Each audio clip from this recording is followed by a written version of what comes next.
Hi everyone, I'm Marina. Welcome back to my water slash series. In the previous video we focused on the first step of every effect creation, the foundation. We collected references, found the right animations, imported our assets and set up the scene and the timeline. Now that the environment is ready, it's time to move forward.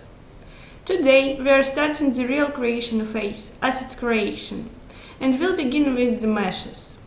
Before we add distortion, color or any kind of magic, we need the shapes that define the flow of the slash.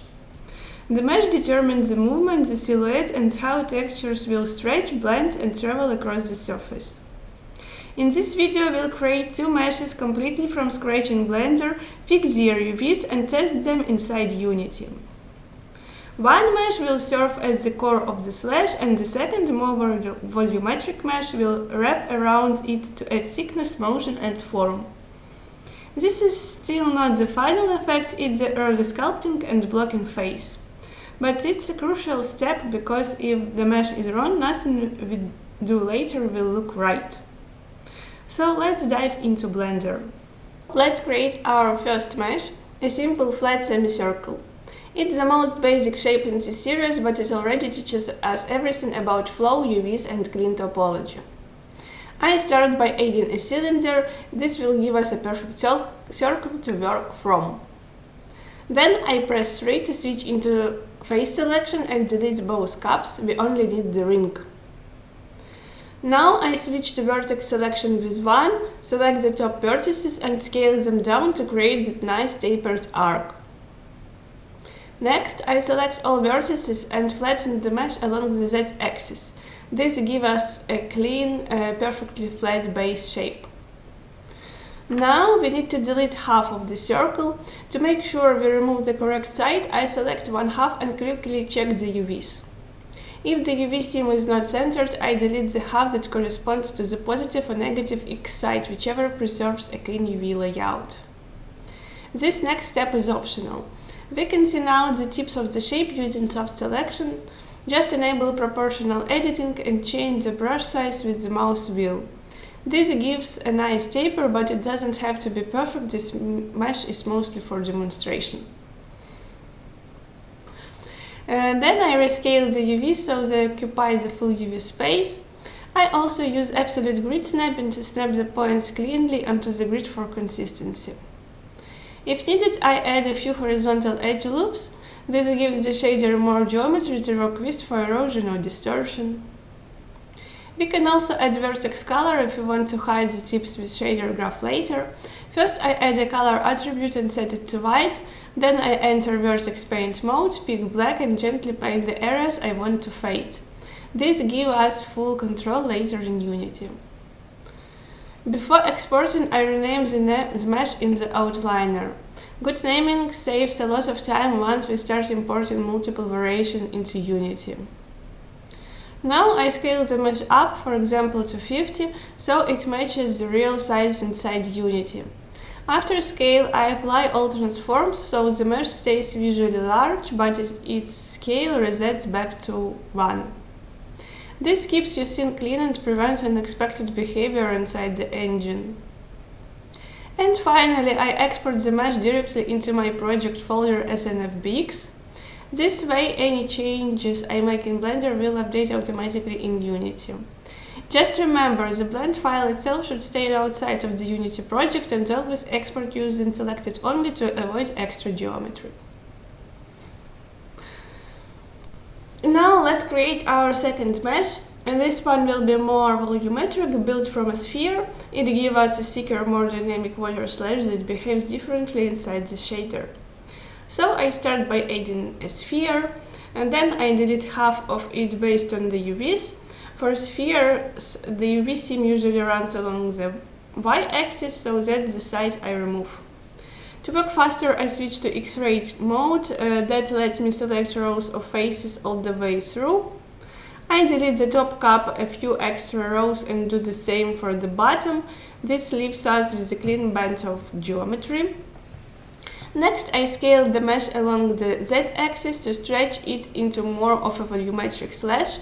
This shape gives the shader a lot more surface to work with. Then I scale the UVs so they occupy the full UV space. This ensures the texture covers the entire mesh evenly. Before I go further, I like to check how the texture will look on the mesh. So I create a quick test material inside Blender, plug it in an image texture as the base color and load a texture with clearly defined edges. I also load the same texture in the UV editor to compare the two. We want the top and bottom parts of the mesh to look identical in how they receive the texture. Right now it only covers one direction. To fix that, we need to split the mesh. There are several ways to do this, but I'll show you the approach I used. First, I select the bottom half and simply delete it. Then I rescale the UVs of the top part so they fit the UV space perfectly. After that, I duplicate the top half and mirror it on the global Z-axis. This gives us two identical halves. To see the current vertex count, I enable statistics in the viewport. I join the two halves together. Now we have doubled vertices along their connection edges and we need to merge them. I switch to vertex selection, press Ctrl A to select everything, then right click, merge vertices by distance. You'll notice the vertex count decreases, but now we have shading issues because of the normals. To inspect the normals, I enable them in the viewport using this panel. The normals look messy, so let's fix them. I go to Mesh Normals, Recalculate Inside. Now the mesh has correct orientation and we can be sure that the top face in Blender will be the front face in Unity. I check the texture again and now it sits exactly the way we want. Finally, I clean up all materials, scale the model, rename it, apply transforms and export. This mesh is ready for Unity.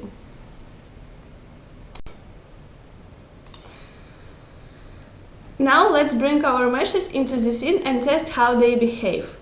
This isn't the final effect yet, this is still the early blocking stage, just to understand size, rotation and overall feel. I start by creating an empty particle system. This will work as a container, basically as a parent that controls positioning while keeping the actual mesh system clean. Inside that container, I add a second particle system. It will spawn just one particle and that particle will hold our mesh. I switch the renderer to mesh renderer and enable local alignment so it behaves consistently when rotated. To test everything quickly, I create a very simple shader, unlit opaque, and I plug the vertex color into the base color. This way I can control the color directly from the particle system. Next, I create a control track in the timeline and drop my container particle system into it.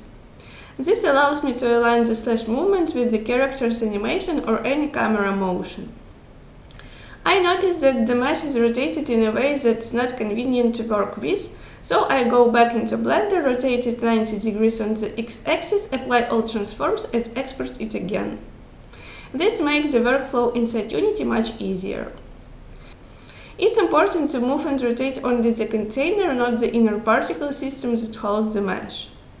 That inner system should stay as default transforms. The container handles all the positioning. I also add a simple rotation over lifetime on the y-axis just to get a quick preview of how the mesh will twist in motion. Then I take some time to place the mesh properly in the scene. This part can take a while, getting the right angle is mostly visual judgment. For easier previewing, I add a separate color for back faces in the shader. This helps me see the thickness and orientation of the mesh more clearly. Once the first mesh is aligned correctly, I duplicate the particle system and test the second mesh. Usually the rotations won't match perfectly, so I go back to Blender, adjust the orientation, apply transforms and export again until both meshes align properly. Remember, the inner mesh particle system should always keep default transforms. We rotate only the parent container and that's the whole purpose of it. When everything looks good, I check the camera view and record a short preview of what we have so far. This is still a super early stage, just blocking. We are only testing mesh size, rotation and how the shapes read in motion. In the next step, we'll move into the real blocking phase of the final flash effect. And that's it for today. We created two different mesh variations, fixed their UVs, adjusted orientations, and tested them inside Unity to understand how they read in motion. This was the preparation stage, the part nobody sees in the final effect, but without it the final slash would never feel fluid or believable. Now that our meshes are ready and behaving correctly in the scene, the next step is the real blocking phase, shaping the timing, motion and the overall gesture of the slash.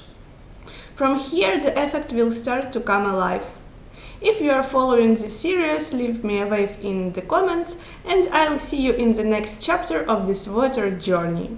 Thanks for attention. Goodbye.